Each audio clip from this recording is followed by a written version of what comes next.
Buenos días a todos y todas. Un gusto estar acá, agradecer al CINEACE por la invitación. Creo que abordar el tema de la política de educación intercultural bilingüe y en particular de la formación de docentes interculturales bilingües es fundamental en este momento en el país. Y bueno, espero que esta presentación suscite las reflexiones, pero también los compromisos que se requieren para poder seguir avanzando en esto. Voy a empezar transmitiéndoles algunos datos importantes, ¿no? Siempre es bueno señalar primero de qué población estamos hablando. En el Perú, según el censo 2007, existen poco más de 4 millones de personas que tienen una lengua originaria como lengua materna. Existen muchas otras más que también tienen una lengua originaria tal vez como segunda lengua, pero hay poco más de 4 millones de peruanos y peruanas que tienen una lengua originaria como lengua materna y de ellos el 83% son quechohablantes, el 11% aymaras y 6% otros pueblos indígenas de la Amazonía con sus respectivas lenguas. Si hablamos de los niños, de la población escolar, niños y niñas y adolescentes de entre 3 y 17 años, existen 1.084.000 estudiantes a quienes tenemos que atender y que también tienen una lengua originaria como lengua materna. De ellos, el 79% justamente son quechuas, el 7% aymaras y un 13% aproximadamente niños, niñas y adolescentes de diversos pueblos indígenas amazónicos.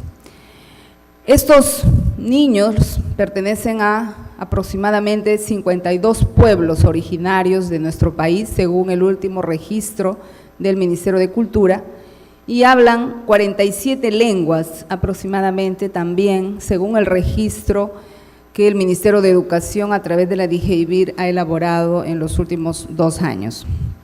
Esa es la población a la cual tenemos que atender y podemos también ahora afirmar que hay 20.000 escuelas, 20.419 instituciones educativas en las que estudian estos niños, niñas y adolescentes en todo el Perú.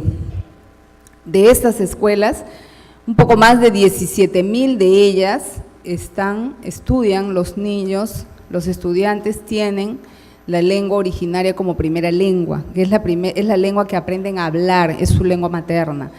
Pero hay otras 3.000 y tantas escuelas donde, aún siendo niños de pueblos originarios, de culturas ancestrales, están o han perdido su lengua originaria. Se han empezado, el castellano está entrando con mucha fuerza y son niños que en la escuela requieren más bien un tratamiento de la lengua originaria como segunda lengua y que también las consideramos como escuelas de educación intercultural, escuelas interculturales de revitalización lingüística. En el Ministerio de Educación tenemos que ver las diversas políticas en el país. Todos sabemos que la interculturalidad, la educación intercultural es un principio de todo el sistema educativo nacional.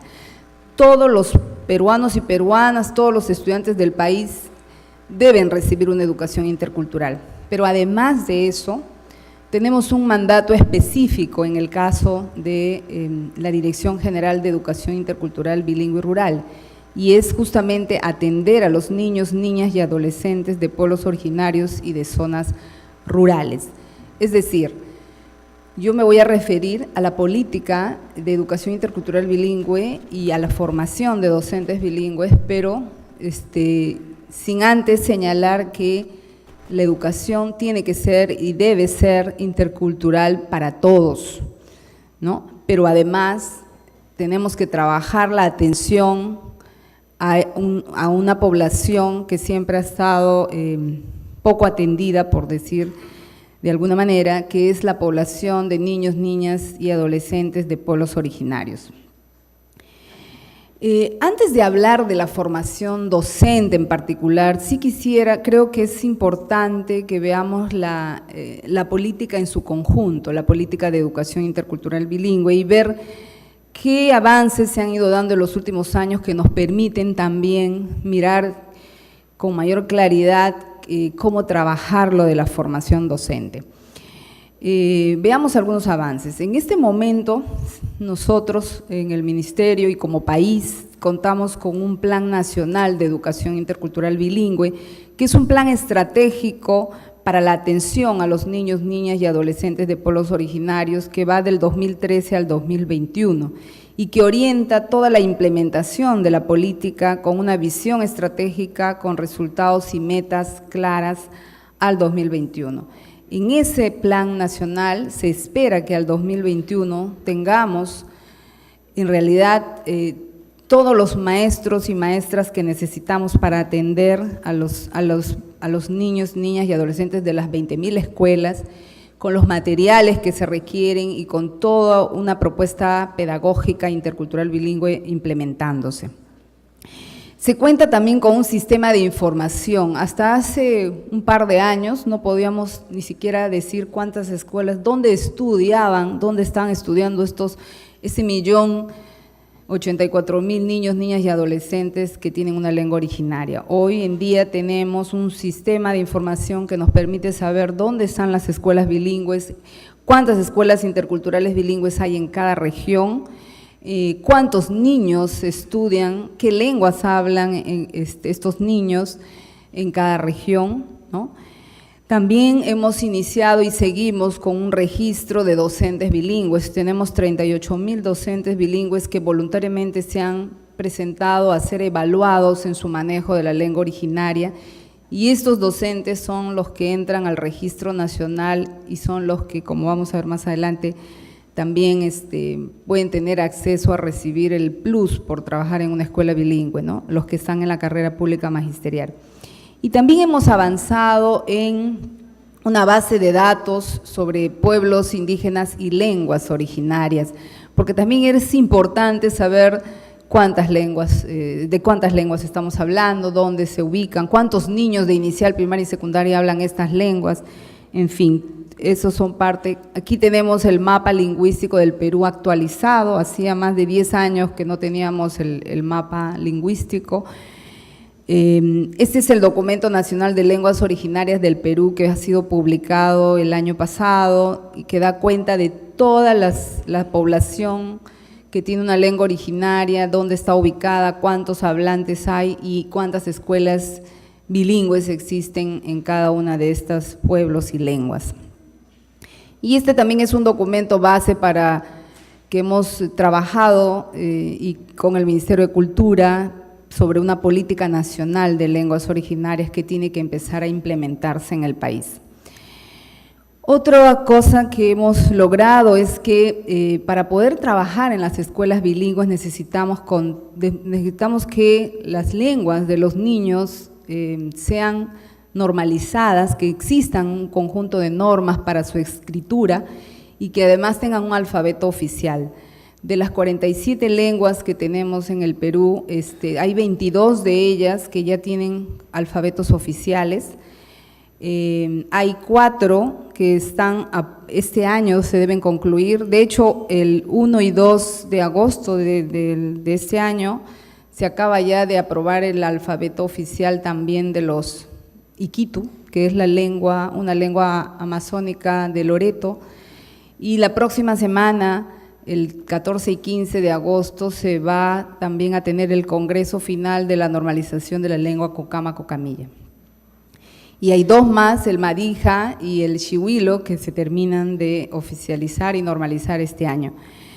Y hay otras 5 que están en proceso y que deben terminar el próximo año.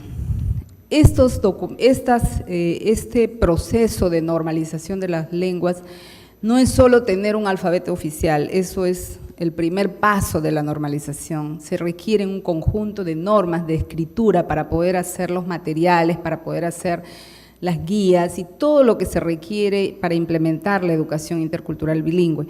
Por eso también estamos elaborando unos materiales, unas guías de alfabeto para que los maestros sepan cómo usar sus propios alfabetos de su lengua.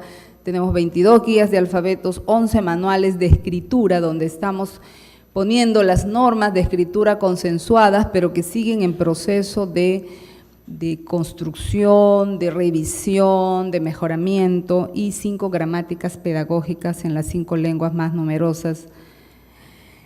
Estas son las guías de alfabeto y algunos manuales de escritura. También hemos logrado definir los componentes básicos, una cosa que se nos exigía al Ministerio de Educación en el informe de la Defensoría del Pueblo, en el informe defensorial 152, era que no se sabía exactamente qué es una escuela intercultural bilingüe y en qué consiste el servicio de educación intercultural bilingüe.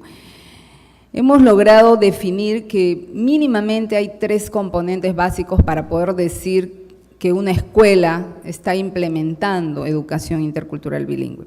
Que cuente con un currículo que implementa una propuesta pedagógica de EIB, que cuente con materiales educativos en lenguas originarias y en castellano, y ahí está el tema que nos reúne hoy día, con docentes que conocen la cultura y manejen la lengua de los estudiantes, pero que además manejen enfoques y estrategias de educación intercultural bilingüe para el aula. ¿Qué hemos ido haciendo sobre cada uno de estos componentes? Ahora vamos entrando al tema que nos ocupa. En relación al currículo que implementa una propuesta pedagógica hemos logrado publicar y está en implementación en más de 4.000 escuelas una propuesta pedagógica marco de educación intercultural bilingüe. Digo marco porque en realidad esa propuesta pedagógica es como el norte que nos orienta en el país, pero cada región o cada pueblo originario o cada UGEL o cada red, una determinada red, pueden tener sus adaptaciones y sus propuestas particulares en ese marco de la propuesta pedagógica. Hemos elaborado también rutas del aprendizaje. Todos ustedes seguramente han escuchado hablar de las rutas del aprendizaje en castellano, pero también tenemos rutas del aprendizaje para la EIB en castellano y en 7 lenguas originarias, que no son una traducción de las rutas del aprendizaje del castellano, sino que son propuestas, sugerencias de cómo trabajar más en concreto actividades de aprendizaje en una escuela intercultural bilingüe a partir del calendario comunal y en la lengua. Hemos optado por hacer rutas del aprendizaje en lenguas originarias, aunque algunos nos dicen, ¿por qué si los maestros hablan también castellano, son bilingües, por qué hacer en castellano? Porque el maestro, para enseñar en una lengua originaria, para pararse frente a su clase y poder desarrollar competencias y desarrollar contenidos en lengua originaria, también requiere de herramientas pedagógicas como guías o como las rutas del aprendizaje escritas en su lengua originaria. No es suficiente que tú escribas en castellano, pero luego tienes que ir a hacer la clase en la lengua originaria. Es bien importante que los maestros tengan herramientas pedagógicas también escritas en sus lenguas originarias con sugerencias, ¿no?, de didáctica, de pedagogía. También hemos hecho algunas otras guías que sí están en castellano porque es para todos, que son las guías sobre cómo se hace la caracterización, ¿no?, sociolingüística de la comunidad y psicolingüística de la escuela. Y también sobre escuelas, cómo trabajar en escuelas unidocentes multigrado, que son la mayoría de las escuelas bilingües, y la interculturalidad, ¿no?, en el aula. En cuanto a los materiales, creo que este es uno de los logros más importantes que hemos tenido en los últimos años, ¿no? En este momento tenemos materiales para inicial y primaria, inicial 4 y 5 años y primaria, todos los grados y en todas las áreas, en las 4 áreas fundamentales, en 7 lenguas originarias, en las 7 lenguas más numerosas, que son 2 variantes del quechua, chanca y collao, el aymara, y 4 amazónicas, que son el shipibo, el ashánica, el aguajún y el shawi. Esas 7 lenguas representan el 79% más o menos de los niños que tienen una lengua originaria, que están en las escuelas bilingües. pero además también tenemos materiales en otras lenguas, en total en 18 lenguas, pero no el juego completo, esas se están haciendo progresivamente, pero de estas 7 que les he mencionado tenemos el juego completo de materiales, incluyendo bibliotecas de aula con ya no solo cuadernos para los niños, cuadernos de trabajo, ¿no?, sino textos de lectura, láminas, tarjetas silábicas, otro tipo de textos. Además, tenemos un kit de materiales de castellano como segunda lengua para aquellas escuelas bilingües, que son la mayoría, 17,000, que tienen una lengua originaria como primera lengua, y que incluye rutas del aprendizaje, un manual para el maestro, láminas, tarjetas y cuadernos de trabajo para los niños, que por ahora tenemos 3, el Aprende Conmigo 1, 2 y 3. Y un kit de materiales de quechua San Martín como segunda lengua, porque hemos empezado y estamos haciendo ahora del aymara, hemos empezado a trabajar también los materiales para las escuelas donde los niños están perdiendo su lengua y hay que trabajarla como segunda lengua. Y hemos empezado con una región que políticamente ha optado y ha pedido y quiere trabajar el quechua de San Martín como segunda lengua, porque es una de las regiones que prácticamente solo una escuela de todas las escuelas quichuas de San Martín hablan el quechua como primera lengua. En todas las demás los niños sí la hablan, pero como segunda lengua, la entienden, no la hablan. Entonces ese es un caso muy especial. Pero hay muchísimas otras lenguas que hay que trabajarlas como segunda lengua. Estos son algunos de los materiales que estamos haciendo y en formación docente. Ese es uno de los grandes desafíos que todavía tenemos y que también hemos iniciado algunas acciones, pero tenemos grandes desafíos que paso a comentarlas. ¿Qué hemos avanzado? Hemos reactivado la carrera de formación docente IB. Ustedes saben que hace 3 años, en el 2011, solo habían aproximadamente 200 jóvenes que se estaban formando como maestros bilingües, porque se habían dado algunas directivas que habían impedido el ingreso de muchos jóvenes a la educación, a los pedagógicos, y no habían universidades que tuvieran el interés de formar maestros bilingües. Hay en este momento 19 institutos de educación superior pedagógica y 9 universidades que tienen la carrera de EIB. Se ha logrado, a inicios del 2012, logramos construir un currículo de formación docente EIB, que es el que se está implementando en la mayoría de estos institutos pedagógicos y que a su vez ha servido de base para que las universidades que han empezado a formar maestros bilingües, algunas como la Cayetano Heredia, como nos dijo Manuel Bello, la Ruiz de Montoya, que también ha empezado, la UCI, la Universidad San Ignacio de Loyola, la Universidad Científica del Perú en Loreto, y muchos pedagógicos, y estas universidades también han usado como referencia este currículo para hacer sus propuestas curriculares. Aquí tenemos… En este momento, nosotros necesitamos para atender a todas las escuelas bilingües 58,660 docentes. Hay en escuelas 38,000 docentes más o menos, bueno, empadronados, no todos ellos están en escuelas bilingües, para atender a estos 949,000 y pico de niños que están en las escuelas registradas como EIB. Y necesitamos más o menos 21,882 docentes bilingües, como ya también lo señalaba Paula Maguiña. Esto implica, efectivamente, dar un salto enorme en la formación inicial de docentes. Por eso, en la formación regular, en este momento en los pedagógicos hay 3,964 nuevos jóvenes que se están formando como maestros. Con beca 18, que también hemos logrado que se dé la beca 18 especial EIB, que inicialmente no estaba previsto que hubiera beca para formar docentes. Tenemos más de 600 jóvenes que se están formando ya en las universidades y para el próximo año ya se ha aprobado 1,000 becas más para docentes bilingües, pero de manera estratégica para ciertos pueblos originarios. También tenemos un programa de titulación, todo esto se hace con la DESPE, la Dirección de Educación Superior Pedagógica, cuya directora estuvo antes exponiendo, porque ellos son los que tienen la competencia para, dentro del ministerio, son el órgano encargado de la formación docente, en coordinación con la DIGEIBIR. Tenemos un programa de titulación de docentes y promotoras de PRONOEI que ya empezó en realidad todo el trabajo previo, pero este año empieza la formación ahorita en agosto. Ahí se van a formar 1075 maestras o promotoras de PRONOEI y de inicial, profesoras de inicial que están trabajando sin título.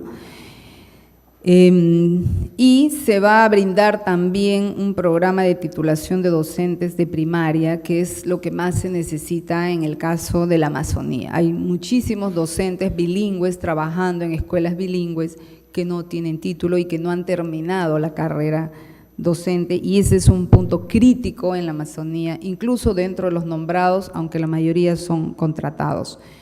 Aquí tenemos un cuadrito que creo que no se puede ver muy bien, pero donde está justamente, se requiere formar en lenguas andinas 15.300 docentes más o menos, en lenguas amazónicas 6.584, un total de 21.884 docentes aproximadamente. Y si miramos en cuanto a la oferta de las instituciones de educación superior, vemos que lenguas andinas hay 19 institutos pedagógicos que están formando docentes en quechua y en aymara, hay 6 pedagógicos que están formando en lenguas amazónicas, pero hay un montón de los pueblos que están abajo y en varias regiones, que abarcan varias regiones que no tienen un solo pedagógico ni universidad que esté formando docentes. En realidad, la mayoría de los docentes que se están formando son quechuas y aymaras, y por ahí chipí, huayani, caguajún, justamente las lenguas mayoritarias, pero hay muchísimas otras lenguas o escuelas bilingües que requieren maestros bilingües que ni siquiera hay ningún instituto ni ninguna universidad que los está formando. Hay que crear o hay que seleccionar centros de formación que quieran formar a estos maestros. En la formación en servicio tenemos la especialización, se ha dado ya una primera especialización de docentes en EIB, donde se ha especializado a 1.780 docentes a cargo de 4 universidades. Tenemos el acompañamiento pedagógico que desde el año pasado, desde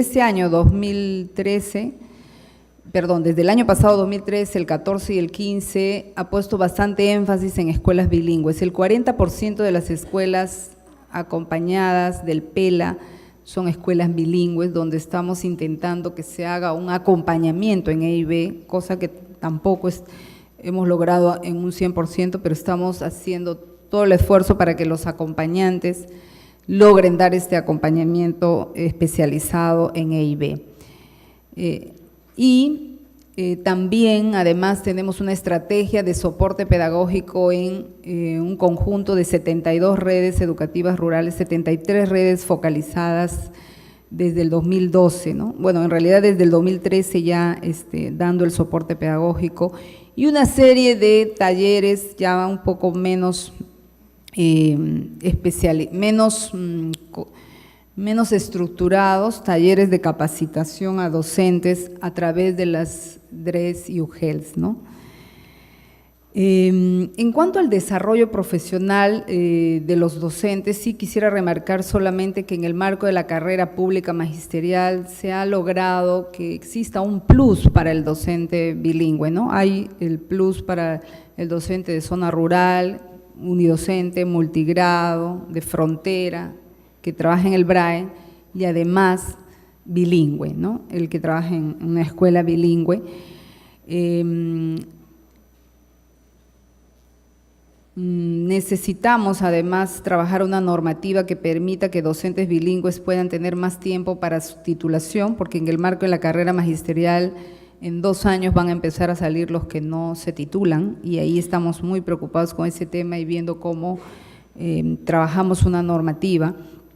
Se está evaluando a los directivos, tanto directores como subdirectores de escuelas bilingües que también tienen que tener el manejo oral de la lengua originaria. En esta evaluación que ha habido la semana pasada, es para todos, pero de ahí se hace una selección. Quienes están en escuelas bilingües deben por lo menos hablar la lengua de los niños, porque también vemos casos de padres de familia que van a la escuela y que el director no puede ni comunicarse con ellos, ni los entiende porque no hablan quechua o aymara o ahuajún.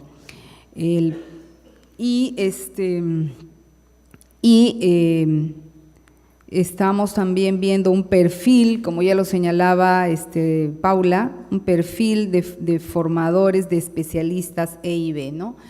En el marco de la carrera magisterial se viene luego todo lo que es el tema de los especialistas de las DRESUGELs, y ahí también estamos viendo cuál va a ser el perfil particular de un especialista de educación intercultural bilingüe. Los desafíos son enormes. Ya hemos iniciado acciones para continuar y seguir avanzando porque la tarea es enorme. Ya lo decía, creo que también Paula, tenemos un problema de instituciones de formación de docentes EIB. En general ese es un problema en el país, ¿no? La formación de docentes en general, pero de docentes interculturales bilingües que requieren también cierta especialización, tenemos serias dificultades para encontrar entidades de formación docente. De hecho, la especialización de docentes en EIB que se hizo, el principal problema que tuvimos fue encontrar a quienes el Ministerio de Educación les da el servicio, la posibilidad de ser ellos quienes formen a los docentes bilingües. Esto requiere, por tanto, un ordenamiento.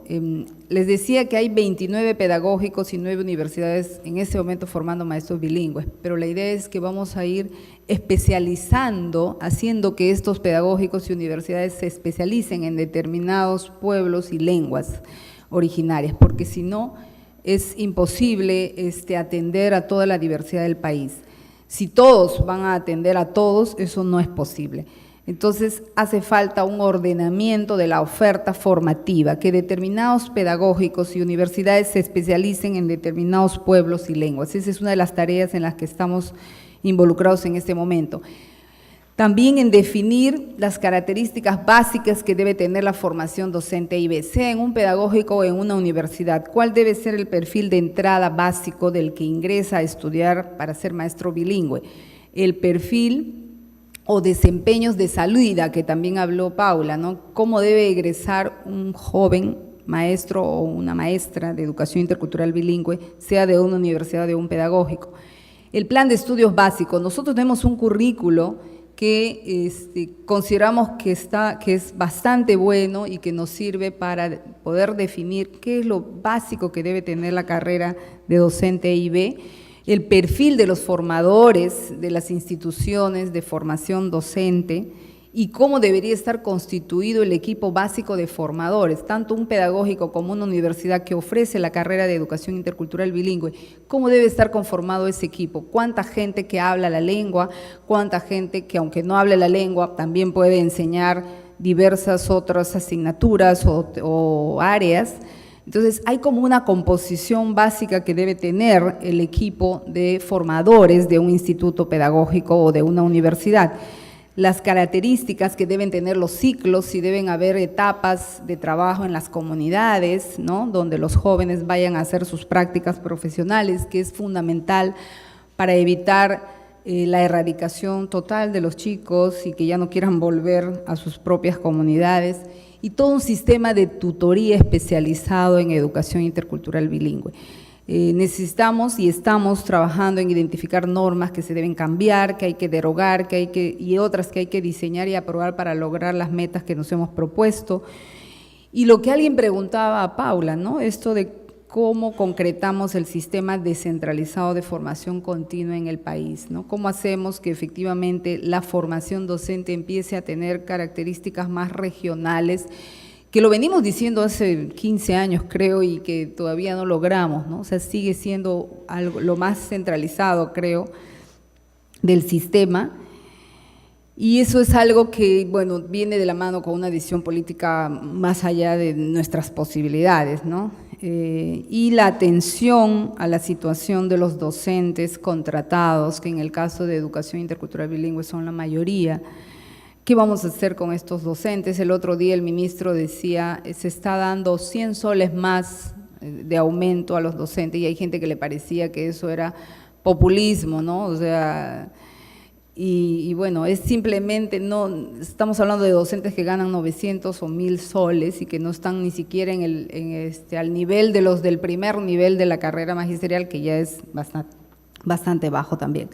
Entonces, esos son los retos en los que estamos y que tenemos que seguir trabajando en el ministerio para lograr realmente contar con los docentes, con todas las competencias y capacidades que se requieren en educación intercultural bilingüe y sobre todo ampliar el acceso. O sea, hay miles de niños indígenas que no están siendo atendidos por un docente bilingüe que le hable en su lengua, que además conoce su cultura, que le haga una educación pertinente y de calidad, que lo forme como ciudadanos de primera clase, como lo que son, pero que al mismo tiempo le permita mantener su identidad con además las competencias que todo niño o niña en el Perú debe lograr.